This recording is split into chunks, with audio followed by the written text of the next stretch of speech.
lokal, balitang regional, igumang balita sa lakat sa kahimtang sa panahon. Nga nakutlo sa tong lawak balitaanan.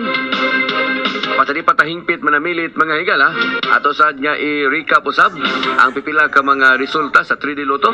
Imo ni gipaminaw yung kay gipaabot sa kadaghanan. Kay posibleng dunay nakaigo ani. Bigyan nga Ang resulta sa itong 3D Lotto alas 2 sa hapon nga draw kagahapon 378. Unya alas 5 sa hapon nga draw 353. Unya alas 9 kagabi 541. Ayaw katindi.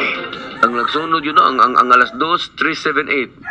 Unya pagka alas 5 sad 353. Pag alas 9 na sad 541. 541. Sikit kay mga numero ha. Hmm. Ya, ay kuno kalimti kuno ingon si Brigadang Ludiwag. Ayaw katindi. Ang atong di pakalimtan nila Brigada Danis kay 754. 754.